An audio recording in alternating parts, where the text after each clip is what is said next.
नमस्कार सुधी दर्शक मंडली, सुधी श्रोता बंधु, मेरे प्यारे भाइयों बहनों, मेरे मित्रों और मेरे सम्मानीय गुरुजन, आप सबको मेरा हार्दिक प्रणाम। हर रोज की तरह आज भी मैं हाजिर हूँ आपके सामने गीता पाठ करने के लिए। तो आज चलिए आज भी शुरू करते हैं गीता पाठ। और चौथा रीति और हर रोज की तरह गीता पाठ शुरू करने से पहले मैं अपने गुरु श्री गुरु दत्तात्रेय का आशीर्वाद और आज्ञा लेकर आपके सामने गीता पठन करूंगा और गीता की श्रवण करूंगा। तो चलिए आज्ञा ले लेते हैं गुरु जी की। जय श्री गुरु दत्तात्रेय देवाय नमो नमो। गुरु जी मुझे आज्ञा दीजिए और आशीर्वाद कीजिए। श्री कृष्ण गोविंद हरे मुरारी, हे नाथ नारायण वासुदेव। श्री कृष्ण गोविंद हरे मुरारी, हे नाथ नारायण वासुदेव। इस गीता पुस्तक की अब तक हमने 2 अध्याय खत्म किए हैं और तीसरे अध्याय की 33वां श्लोक तक पढ़े हैं। आज 34वां श्लोक पढ़ेंगे और उसकी काफी बड़ी इसकी व्याख्या है काफी आज। तो कृपया पेशेंस रखिए, आज काफी लंबी व्याख्या है। इस श्लोक की व्याख्या काफी बड़ी है। तो चलिए शुरू करते हैं आज की गीता पाठ। जस्ट मिनट, मैं जस्ट एक बार मार्क कर लूँ कहाँ तक पढ़ना है। या तो चलिए आज की गीता पाठ शुरू करते हैं। देर नहीं करते और वातावरण को शुद्ध कर लेते हैं, अपने हृदय को भी शुद्ध कर लेते हैं गीता पाठ करके और गीता की श्रवण करके। श्रीमद् भगवद गीता अध्याय 3 श्लोक 34। इंद्रियेन्द्रिय स्वार्थे राग देशौ व्यवस्थितौ तयान्य वशमागच्छेत्तौ राष्ट्रो परिपंथिनो। इंद्रियों के अर्थ में प्रत्येक इंद्रियों के प्रत्येक विषय में मनुष्य के राग और देश व्यवस्था से अनुकूलता और प्रतिकूलता का लेकर स्थित है। मनुष्य को उन दोनों को वश में नहीं होना चाहिए, क्योंकि वो दोनों ही इसके मतलब परमार्थिक मार्ग में विघ्न डालने वाले शत्रु है। व्याख्या। इंद्रिय स्वार्थे राग देशो व्यवस्थितो। प्रत्येक इंद्रियों के प्रत्येक विषय में राग देश को अलग अलग स्थितों बताने के लिए यहाँ इंद्रियस्व पद 2 बार प्रयुक्त हुआ है। तात्पर्य ये है कि प्रत्येक इंद्रियों श्रोत्र, त्वचा, नेत्र, रसना और घ्राण के प्रत्येक विषय शब्द, स्पर्श, रूप, रस और गंध में अनुकूलता प्रतिकूलता की मान्यता से मनुष्य के राग देश स्थित रहते हैं। इंद्रियों के विषय में अनुकूलता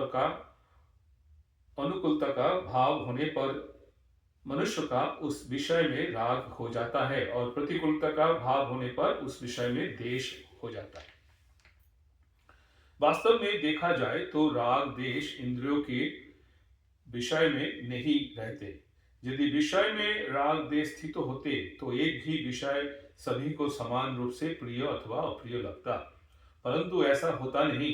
जैसे वर्षा किसानों को तो प्रिय लगती है पर कुम्हारों को अप्रिय। एक मनुष्य को भी कोई विषय सदा प्रिय व अप्रिय नहीं लगता।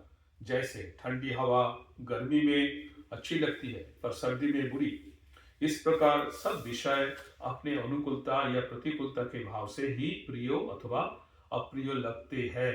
अर्थात मनुष्य विषयों में अपना अनुकूल या प्रतिकूल भाव करके उनको अच्छा या बुरा मानकर राग देश कर लेता है।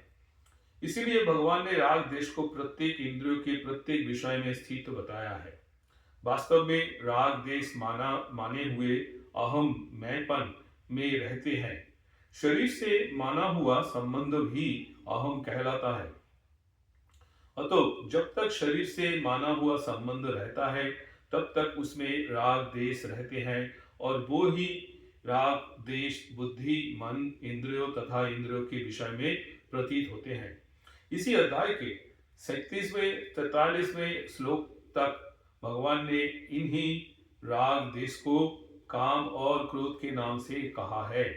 राग और देश के ही स्थूल रूप काम और क्रोध है। 40वें श्लोक में बताया है कि ये काम इंद्रिय मन और बुद्धि में रहता है।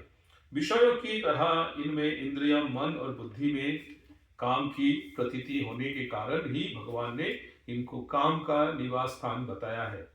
जैसे विषय में राग देश की प्रतीति मात्र है, ऐसे ही इंद्रियों मन और बुद्धि में भी राग देश को प्रतीति मात्र है।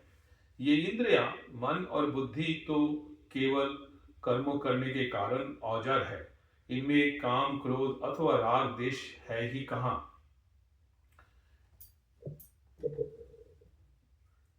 इसके सिवाय दूसरे अध्याय के 59वें श्लोक में भगवान कहते हैं कि इंद्रियों के द्वारा विषयों को ग्रहण ना करने वाले पुरुष के विषय तो निवृत्त हो जाता है, पर उनमें रहने वाला उसका राग निवृत्त नहीं होता। ये राग परमात्मा तक साक्षात्कार होने पर निवृत्त हो जाता है। तयर्न भस्मार्गच्छित्ते, इन पदों से भगवान साधकों को आश्वासन देते हैं कि राग देश की वृत्ति उत्पन्न होने पर उसे साधन और साध्यों से कभी निराश नहीं होना चाहिए, अपितु राग देश की वृत्ति के वशीभूत होकर उसे किसी कार्य में पवित्र अथवा निवृत्त नहीं होना चाहिए। कर्मों में प्रवृत्ति या निवृत्ति शास्त्र के अनुसार ही होनी चाहिए। यदि राग देश को लेकर ही साधक की कर्मों में पवित्र या निवृत्ति होती है तो इसका तात्पर्य ये होता है कि साधक राग देश के बस में हो गया है। राग पूर्वक पवित्र या निवृत्ति होने से राग पुष्ट होता है और देश पूर्वक पवित्र या निवृत्ति होने से देश पुष्ट होता है। इस प्रकार राग देश पुष्ट होने के फलस्वरूप पतन ही होता है। जब साधक संसार का कार्य छोड़कर भजन में लगता है तब संसार की अनेक अच्छी और बुरी स्फुरनाएं उत्पन्न होने लगते हैं, जिनसे वो घबरा जाता है। यहाँ भगवान साधक को मानो आश्वासन देते हैं कि उसे इन स्फुरनाओं से घबराना नहीं चाहिए। इन स्फुरनाओं को वास्तव में सत्ता ही नहीं है, क्योंकि ये उत्पन्न होती है और ये सिद्धांत है कि उत्पन्न होने वाली वस्तु नष्ट होने वाली रहती है। और तो विचार पूर्वक देखा जाए तो स्फुरनाएं आ नहीं रहे हैं, प्रत्युत जा रही है। कारण यह है कि संसार का कार्य करते समय अवकाश न मिलने से स्फुरनाएं दबी रहती है और संसार का कार्य छोड़ते ही अवकाश मिलने से पुराने संस्कार स्फुरनाओं को रूप में बाहर निकलने लगते हैं। अतो साधक को इन अच्छी या बुरी स्फुरनाओं से भी राग देश नहीं करना चाहिए, परंतु सावधानी पूर्वक उनकी उपेक्षा करते हुए स्वयं तटस्थ रहना चाहिए। इसी प्रकार उसे पदार्थों व्यक्ति विषय आदि में भी राग देश नहीं करना चाहिए। राग देश पर विजय पाने की उपाय। राग देश के वशीभूत होकर कर्मों करने से राग देश पुष्ट प्रबल होती हैं और अशुद्ध प्रकृति स्वभाव का रूप धारण कर लेते हैं। प्रकृति के अशुद्ध होने पर प्रकृति की अधीनता रहती है। ऐसी अशुद्ध प्रकृति की अधीनता से होने वाली कर्म मनुष्य को बांधते हैं। अतः राग देश के वश में होकर कोई प्रवृत्ति या निवृत्ति नहीं होनी चाहिए। ये उपाय यहाँ बताया गया। इससे पहले भगवान कह चुके हैं कि जो मेरे मत का अनुसरण करता है वो कर्म बंधन से छूट जाता है। इसीलिए राग देश की वृत्ति के वश में ना होकर भगवान के मत के अनुसार कर्मों करने से राग देश सुगमता पूर्वक मिट जाते हैं। तात्पर्य ये है कि साधक संपूर्ण कर्मों की और अपने को भी भली भांति भगवत दर्पण कर दे और ऐसा मान ले कि कर्म मेरे लिए नहीं है, प्रत्युत भगवान के लिए ही है। जिनसे कर्म होते हैं वे शरीर, इंद्रियां, मन, बुद्धि आदि भी भगवान की ही है और मैं भी भगवान का ही हूँ। फिर निष्काम, निर्मम और निश्चलता होकर कर्तव्य कर्मों करने से राग देश मिट जाते हैं। इस प्रकार भगवान के मत अर्थात सिद्धांतों को सामने रखकर ही किसी कार्य में पवित्र या निवृत्त होना चाहिए। संपूर्ण सृष्टि प्रकृति का कार्य है और शरीर सृष्टि का एक अंश है। अब तक शरीर के प्रति ममता रहती है, तभी तक राग देश होते हैं, अर्थात मनुष्य रुचि या अरुचि पूर्वक वस्तुओं का ग्रहण और त्याग करता है। ये रुचि और रुचि ही राग देश का सूक्ष्म रूप है। राग देश पूर्वक पवित्र या निवृत्ति होने से राग देश पुष्ट होते हैं, परंतु शास्त्रों को सामने रखकर किसी कर्मों में पवित्र या निवृत्त होने से राग देश मिट जाते हैं। कारण कि शास्त्रों के अनुसार चलने से अपनी रुचि और अरुचि का मुख्यता नहीं रहती। यदि कोई मनुष्य शास्त्रों को नहीं जानता तो उसके लिए महर्षि वेदव्यास जी के वचन है, श्रूयतां धर्म सर्वस्वं श्रुता चैवावो धार्योत्तम आत्मनो प्रतिकूलानि परेशान न समाचरेत। ये पद्म पुराण की श्लोक है। पद्म पुराण में सृष्टि की 12 नंबर श्लोक है, 12 अध्याय का 344 और 345 की श्लोक है। हे मनुष्य, तुम लोग धर्म का और सार सुनो और सुनकर धारण करो कि जो हम अपने लिए नहीं चाहते उसको दूसरों के प्रति ना करें। जीवन मुक्त महापुरुष भी शास्त्र मर्यादा को ही आदर देते हैं। इसीलिए श्राद्धों में पिंडदान करते समय पिताजी का हाथ प्रत्यक्ष दिखाई देने पर भी भीष्म पितामह ने शास्त्रों के आज्ञानुसार कुशों पर ही पिंडदान किया। महाभारत अनुशासन में भी बताया। अतो साधक को संपूर्ण कर्मों शास्त्र के आज्ञानुसार ही करने चाहिए। तो यहाँ पे बताया था कि जैसे कि जब भीष्म पितामह के पिंडदान कर रहे थे तो भीष्म पितामह के महा को हाथ दिखाई दिया था जहाँ पे वो मांग रहे थे पिंड देने के लिए, लेकिन फिर भी किसने किया था, साध्वी करने समय आई थिंक भीम को बोला था, तभी पिंडदान बहुत अच्छा। तो उन्होंने कुश पे ये पिंडदान किए थे। अतः साधक को संपूर्ण कर्मों शास्त्रों के अनुसार ही करने चाहिए। राग देश मिटाने के इच्छुक साधकों को लिए तो कर्म करने में शास्त्र प्रमाण की आवश्यकता रहती है, पर राग देश से सर्वदा रहित महापुरुष का अंतःकरण इतना शुद्ध और निर्मल होता है कि उसमें स्वतः वेदों का तात्पर्य प्रकट हो जाता है। चाहे वो पढ़ा लिखा हो या ना हो, उसके अंतःकरण में जो बात आती है वो शास्त्रानुकूल ही होते हैं। राग देश का सर्वथा अभाव होने के कारण उस महापुरुष के द्वारा शास्त्र निषिद्ध क्रियाएं कभी होती ही नहीं। उसका स्वभाव स्वतः शास्त्र के अनुसार बन जाता है। यही कारण है कि इसे महापुरुष के आचरण और वचन दूसरे मनुष्यों के लिए आदर्श होते हैं। अतः उस महापुरुष के आचरणों और वचनों को अनुसरण करने से साधक के राग देश भी मिट जाते हैं। कुछ लोग ऐसा मानते हैं कि राग देश अंतःकरण के धर्मों है, अतः इनको मिटाया नहीं जा सकता। ये बात युक्ति संगत तो नहीं दिखती।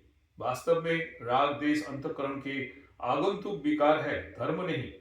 यदि ये अंतःकरण के धर्म होते तो जिस समय अंतःकरण जागृत रहता है उस समय राग देश भी रहते, अर्थात उनकी सदा ही प्रतीति होती। परंतु इनकी प्रतीति सदा ना होकर कभी कभी ही होती है। साधन करने पर राग देश उत्तरोत्तर कम होते हैं। ये साधकों का अनुभव है। कम होने वाली वस्तु मिटने वाली होती है। इससे भी सिद्ध होता है कि राग देश अंतःकरण के धर्म नहीं। भगवान ने राग देश को मनोगत कहा है। कामान सर्वान पार्थो मनोगतान, अर्थात ये मन में आने वाले हैं, सदा रहने वाले नहीं। इसके अतिरिक्त भगवान ने राग देश को विकार कहा है और प्रिय अप्रिय की प्राप्ति में चित्त के सदा सम रहने को साधन कहा है। यदि राग देश अंतःकरण के धर्म होते तो ये समोचित नित्यातरूप साधन बन ही नहीं सकता। धर्म स्थायी रहता है और विकार अस्थायी अर्थात आने जाने वाले होते हैं। राग देश अंतःकरण में आने जाने वाले हैं, अतो इनको मिटाया जा सकता है। प्रकृति और पुरुष, प्रकृति मीन्स जड़ और पुरुष मीन्स चेतन। प्रकृति और पुरुष दोनों दोनों भिन्नो भिन्नो है। इन दोनों का विवेक स्वतः सिद्ध है। पुरुष इस विवेक को महत्व ना देकर प्रकृति जन्य शरीर से एकता कर लेता है और अपने को एक दशीय मान लेता है। ये जड़ चेतन का तादात्म्य ही अहम में कहलाता है और उसी में राग देश रहते हैं। तात्पर्य ये है कि अहंता मैंपन में राग देश रहते हैं और राग देश से अहंता पुष्ट होती है। यही राग देश बुद्धि में प्रतीत होते हैं, जिससे बुद्धि में सिद्धांत आदि को लेकर अपनी मान्यता प्रिय और दूसरों को मान्यता अप्रिय लगती है। फिर ये राग देश मन में प्रतीत होते हैं, जिससे मन के अनुकूल बातें प्रिय और प्रतिकूल बातें अप्रिय लगती है। फिर यही राग देश इंद्रियों में प्रतीत होते हैं, जिससे इंद्रियों के अनुकूल विषय प्रिय और प्रतिकूल विषय अप्रिय लगते हैं। यही राग देश इंद्रियों के विषयों शब्द, स्पर्श, रूप, रस और गंध में अपनी अनुकूल और प्रतिकूल भावना को लेकर प्रतीत होते हैं। अतो जड़ चेतन की ग्रंथि रूप अहंता मेहपन के मिटने पर राग देश का सर्वथा अभाव हो जाता है, क्योंकि अहंता पर ही राग देश टिके हुए है। मैं सेवक हूँ, मैं जिज्ञासु हूँ, मैं भक्त हूँ। ये सेवक, जिज्ञासु और भक्त जिसमें मैं रहते हैं, उसी में राग देश भी रहते हैं। राग देश ना तो केवल जड़ में रहते हैं और ना केवल चेतन में ही रहते हैं, परंतु जड़ चेतन के माने हुए संबंध में रहते हैं। जड़ चेतन के माने हुए संबंध में रहते हुए भी ये राग देश प्रधानतः जड़ में रहते हैं। जड़ चेतन के तादात्म्य में जड़ का आकर्षण जड़ अंशों में ही होता है, पर तादात्म्यों के कारण वो चेतन में दिखता है। जड़ का आकर्षण ही राग है। अतः जब साधक शरीर मतलब जड़ को ही अपना स्वरूप मान लेता है, तब उसे राग देश को मिटाने में कठिनाई प्रतीत होती है। परंतु अपने चेतन स्वरूप की और दृष्टि रहने से उसे राग देश को मिटाने में कठिनाई प्रतीत नहीं होती, कारण कि राग देश स्वतः सिद्ध नहीं है। प्रत्युत जड़ असत के संबंध से उत्पन्न होने वाले हैं। यदि सत्संग, भजन, ध्यान आदि में राग होगा तो संसार से देश होगा, परंतु प्रेम होने पर संसार से देश नहीं होगा। प्रत्युत संसार की उपेक्षा विमुक्ता होगी। संसार के किसी एक विषय में राग होने से दूसरे विषय में देश होता है, पर भगवान में प्रेम होने से संसार से वैराग्य होता है। वैराग्य होने पर संसार से सुख लेने की भावना समाप्त हो जाती है और संसार की स्वतः सेवा होती है। इससे शरीर, इंद्रियां, मन और बुद्धि के साथ अहम भी स्वतः संसार की सेवा में लग जाता है। परिणाम स्वरूप शरीर आदि की साथ साथ अहम से भी संबंध विच्छेद होने पर उसमें रहने वाले राग देश सर्वथा नष्ट हो जाता है। मनुष्य की क्रियाएं स्वभाव अथवा सिद्धांतों को लेकर होती है। केवल आध्यात्मिक उन्नति के लिए कर्म करना, सिद्धांतों के लेकर कर्म करना है। स्वभाव दो प्रकार के होता है, राग देश रहित मतलब शुद्ध और राग देश युक्त अशुद्ध। स्वभाव को मिटा तो नहीं सकते, पर उसे शुद्ध अर्थात राग देश रहित अवश्य बना सकते हैं। जैसे गंगा गंगोत्री से निकलती है। गंगोत्री जितने ऊंचाई पर है, अगर उतना अथवा उससे अधिक ऊंचा बांध बनाया जाए तो गंगा के प्रभाव का रोक जा सकता है, परंतु ऐसा करना सरल कार्य नहीं है। हाँ, गंगा में से नहर निकालकर उसके प्रभाव का बदला जा सकते हैं। इसी प्रकार स्वाभाविक कर्मों के प्रभाव को मिटा तो नहीं सकते, पर उसको बदल सकते हैं, अर्थात उसको राग देश रहित बना सकते हैं। ये गीति का मार्मिक सिद्धांत है। राग देश को लेकर जो क्रियाएं होती हैं उनमें प्रवृत्ति और निवृत्ति उतनी बाधक नहीं है जितने की राग देश बाधक है। इसीलिए भगवान ने राग देश का त्याग करने वाले को ही सच्चा त्यागी कहा है। राग देश की और प्राय साधक का ध्यान नहीं जाता, इसीलिए उसकी प्रवृत्ति और निवृत्ति राग देश पूर्वक होती है। अतः राग देश से रहित होने के लिए साधक को सिद्धांत सामने रखकर ही समस्त क्रियाएं करनी चाहिए। फिर उसका स्वभाव स्वतः सिद्धांतों के अनुरूप और शुद्ध बन जाएगा। राग देश युक्त स्फुरना के उत्पन्न होने पर उसके अनुसार कर्म करने से राग देश पुष्ट होते हैं और उसके अनुसार कर्म ना करके सिद्धांतों के अनुसार कर्म करने से राग देश मिट जाते हैं। मन की शुभ और अशुभ स्फुरनाओं में राग देश नहीं होने चाहिए। साधक को चाहिए कि वो मन में होने वाली स्फुरनाओं को स्वयं में ना मानकर उनसे किसी भी प्रकार संबंध ना जोड़े, उनका ना समर्थन करे ना विरोध करे। यदि साधक राग देश को दूर करने में अपने को असमर्थ पाता है तो उसे सर्वसमर्थ परम सुहर प्रभु की शरण में जाना चाहिए। फिर प्रभु की कृपा से उसकी राग देश दूर हो जाती है और परम शांति की प्राप्ति हो जाती है। माने हुए अहम सहित शरीर, इंद्रिया, मन, बुद्धि, प्राण और संसार की पदार्थों सबके सब भगवान की ही है, ऐसा मानना ही भगवान के शरण होता है। फिर भगवान की प्रसन्नता के लिए भगवान को दी हुई सामग्री से भगवान के ही जनों को केवल सेवा कर देनी है और बदले में अपने लिए कुछ नहीं चाहना है। बदले में कुछ भी चाहने से जड़ के साथ संबंध बना रहता है। निष्काम भाव पूर्वक संसार की सेवा करना राग देश को मिटाने का अचूक उपाय है। अपने पास स्थूल, सूक्ष्म और कारण शरीर से लेकर माने हुए अहम तक जो कुछ है उसे तत्व तो संसार से अभिन्न है। इनको संसार से भिन्न मानना ही बंधन है। स्थूल शरीर से क्रियाएं और पदार्थों की सुख, सूक्ष्म शरीर से चिंतन का सुख और कारण शरीर से स्थिरता का सुख नहीं लेना है। वास्तव में मनुष्य शरीर अपने सुख के लिए है ही नहीं। यही तन करो फलो विषय न भाई।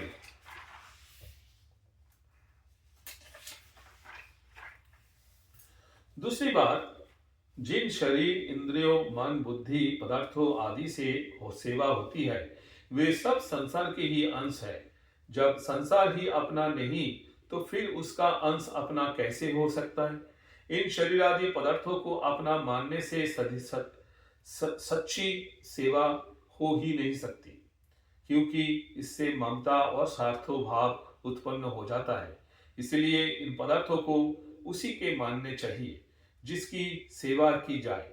जैसे भक्त पदार्थों को भगवान का ही मानकर भगवान के अर्पण करता है। तद्दीयो वस्तु गोविंदो तुभ्यमेव समर्पणेय। ऐसा ही कर्मयोगी पदार्थों को संसार का ही मानकर संसार के अर्पण करता है। सेवा संबंधी मार्मिक बात। सेवा वही कर सकता है जो अपने लिए कभी कुछ नहीं चाहता।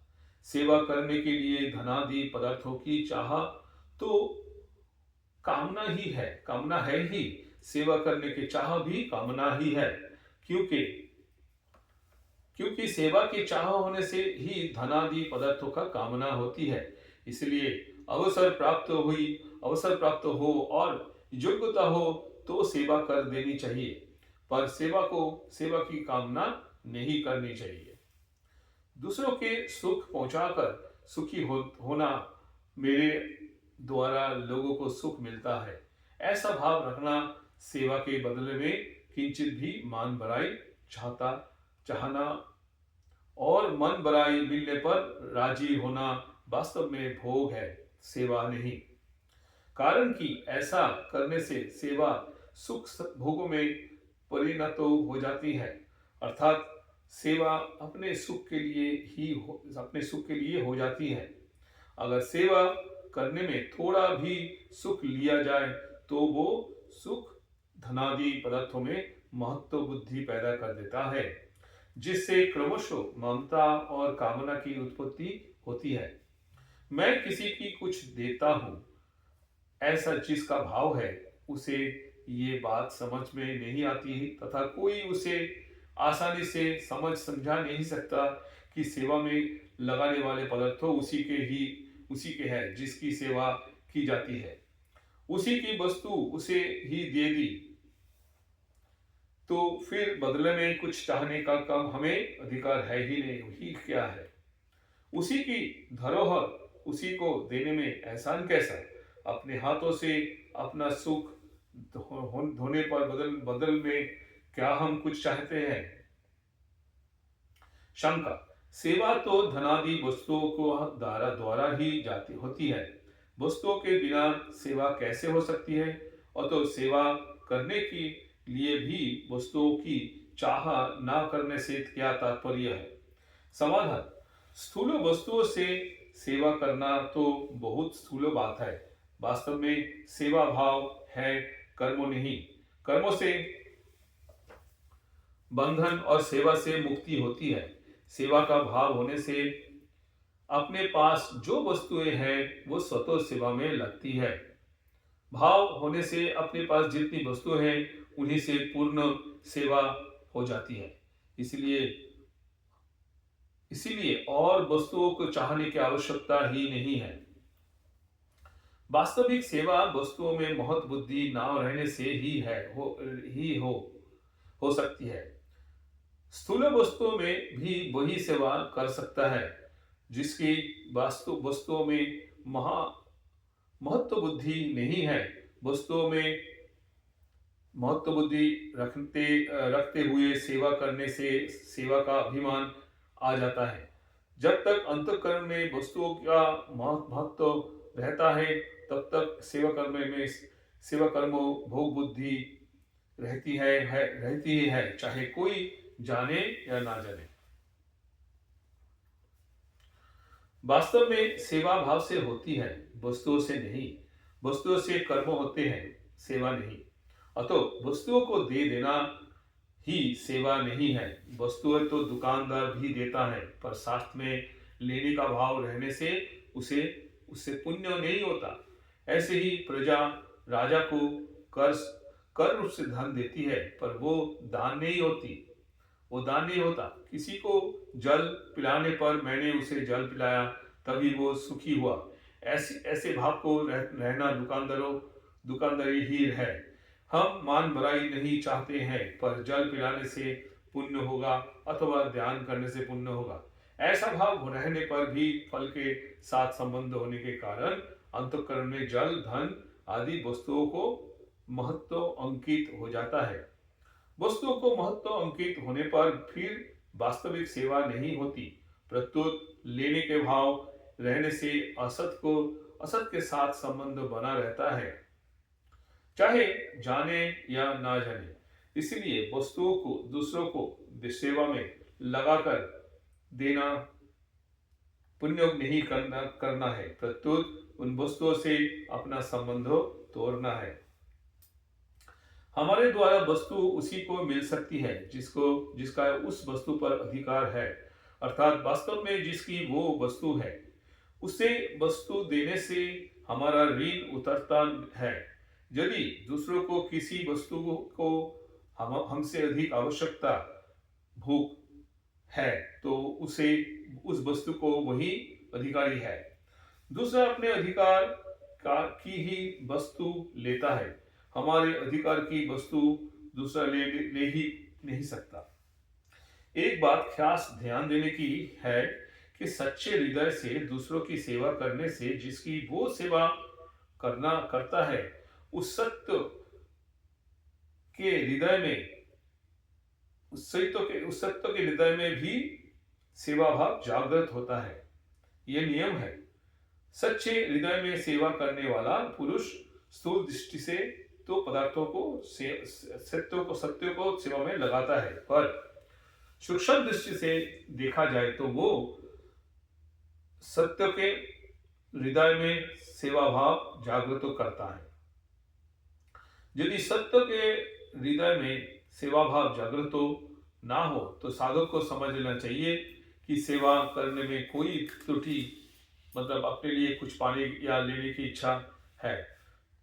अतः साधक को इस विषय में विशेष सावधानी रखते हुए ही दूसरों की सेवा करनी चाहिए और अपनी त्रुटियों को खोजकर निकाल देना चाहिए। दूसरा मुझे अच्छा करे ऐसा भाव सेवा में बिल्कुल नहीं रखना चाहिए। ऐसा भाव आते ही उसे तुरंत मिटा देना चाहिए, क्योंकि ये भाव अभिमान बढ़ाने वाला है। प्रत्येक साधक के लिए संसार केवल कर्तव्य पालन का क्षेत्र है, सुखी दुखी होने का क्षेत्र नहीं।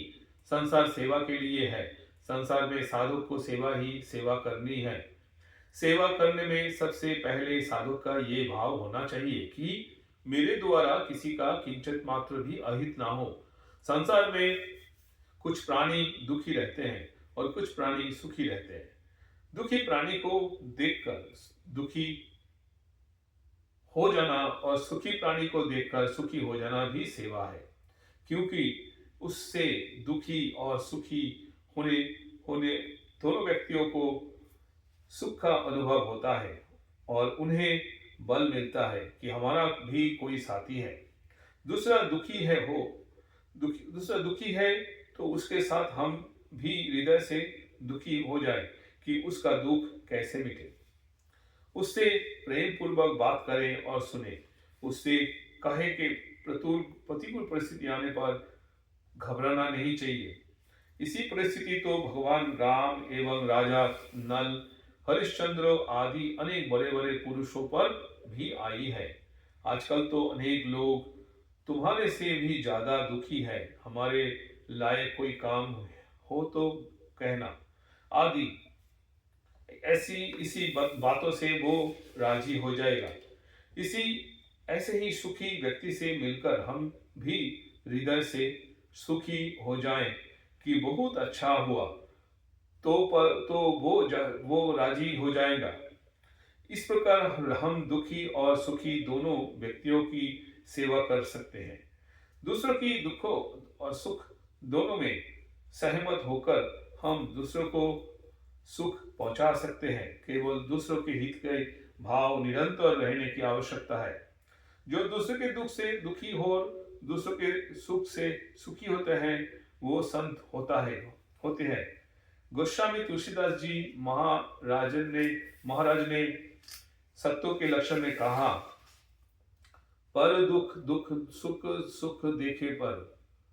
यहाँ शंका होती है कि यदि हम दूसरों के दुख से दुखी होने लगे तो फिर हमारा दुख कभी मिटेगा ही नहीं, क्योंकि संसार में दुखी तो मिलती ही रहेंगे। इसका समाधान है कि जैसे हमारे ऊपर कोई दुख आने से हम उसे दूर करने की चेष्टा करते हैं, ऐसा ही दूसरों के दुखी देखने पर अपनी शक्ति के अनुसार उसका दुख दूर करने की चेष्टा होनी चाहिए। उसका दुख दूर करने की सच्ची भावना होनी चाहिए। अतः दूसरे के दुख से दुखी होने का तात्पर्य उसके दुख को दूर करने का भाव तथा चेष्टा करने में है, जिससे हमें प्रसन्नता हो जाएगी, दुख नहीं। प्रसन्नता दुख से दुखी होने पर हमारे पास शक्ति, योग्यता, पदार्थों आदि जो कुछ भी है वो सब सत्व दूसरों का दुख दूर करने में लग जाएगा। दुखी व्यक्ति को सुखी बना देना तो हमारी हाथ की बात नहीं है, पर उसका दुख दूर करने के लिए हमने अपनी सुख सामग्री को उसकी सेवा में लगा देना हमारे हाथ की बात है। सुख सामग्री के त्याग से तत्काल शांति की प्राप्ति होती है। सेवा करने का अर्थ है सुख पहुंचाना। साधक का भाव मां कश्चित दुखो भाग्योवेत। किसी को किंचित मात्र सभी का सेवा करता है। साधक भले ही सबको सुखी ना कर सके, पर वो ऐसा भाव तो बना ही सकता है। भाव बनाने में सब स्वतंत्र है, कोई पराधीन नहीं। इसीलिए सेवा करने में धनादि पदार्थों की आवश्यकता नहीं है, प्रत्युत सेवा भाव की भी आवश्यकता है। क्रियाएं और पदार्थों चाहे जितने हो सीमित ही होते हैं। सीमित क्रियाओं और पदार्थों से सेवा भी सीमित होती है। फिर सीमित सेवा से असीम तत्व परमात्मा की प्राप्ति कैसे हो सकती है? परंतु भाव असीम होता है। असीम भाव से सेवा ही असीम होती है और असीम सेवा से असीम तत्व की प्राप्ति होती है। इसीलिए सेवा भाव वाले भक्ति की क्रियाएं और पदार्थों कम होने पर भी उसकी सेवा कर्म नहीं समझनी चाहिए, क्योंकि उसके भाव असीम होता है। यद्यपि साधक के कर्तव्य पालन का क्षेत्र सीमित ही होता है, तथापि उसमें जिन जिन से उसका व्यवहार होता है, उनमें वो सुखी को देखकर सुखी एवं दुखी को देखकर दुखी होता है। पदार्थों, शरीर, इंद्रिया, मन, बुद्धि आदि को जो अपना नहीं मानता, वही दूसरों को सुख में सुखी एवं दुख में दुखी हो सकता है। शरीर, इंद्रिया, मन आदि अपने और अपने लिए ही नहीं, ये वास्तविकता है। देश, काल, वस्तु, व्यक्ति, योग्यता, सामर्थ्य आदि कुछ भी व्यक्तिगत नहीं है।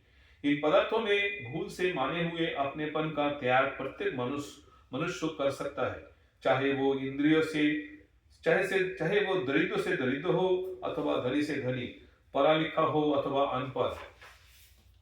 इस त्याग में सब के सब स्वाधीन तथा समर्थ है। सच्चे सेवक की वृत्ति नाशवान वस्तुओं पर जाती ही नहीं, क्योंकि उसके अंतःकरण में वस्तुओं का महत्व नहीं होता। अंतःकरण में वस्तुओं का महत्व होने पर ही वस्तुएं व्यक्तिगत अपनी प्रतीत होती है। साधक को चाहिए कि वो पहले से ही ऐसा मान ले कि वस्तुएं मेरी नहीं है और मेरे लिए भी नहीं है। वस्तुओं को अपने और अपने लिए मानने से भोग ही होता है, सेवा नहीं। इस प्रकार वस्तुओं को अपनी और अपने लिए ना मानकर से सत्य की ही मानते हुए सेवा में लगा देने से राग देश सुगमतापूर्वक मिट जाता है। तो हास्यो परिपंथिनो, परमार्थिक मार्ग में राग देश ही साधक की साधन संपत्ति को लूटने वाले मुख्य शत्रु है, परंतु इस और प्राय साधक ध्यान नहीं देता। यही कारण है कि साधन करने पर भी साधक की जितनी आध्यात्मिक उन्नति होनी चाहिए उतनी होती नहीं। प्राय साधकों की ये शिकायत रहती है कि मन नहीं लगता, पर वास्तव में मन का ना लगना उतना बाधक नहीं है जितना बाधक राग देश है। इसीलिए साधक को चाहिए कि वो मन की एकाग्रता को महत्व ना दे और जहां जहां राग देश दिखाई दे वहां से उनकी तत्काल हटा दे। राग देश हटाने पर मन लगता भी सुगम हो जाएगा। स्वाभाविक कर्मों का त्याग करना तो हाथ की बात नहीं है, पर उन कर्मों को राग देश पूर्वक करना या ना करना बिल्कुल हाथ की बात है।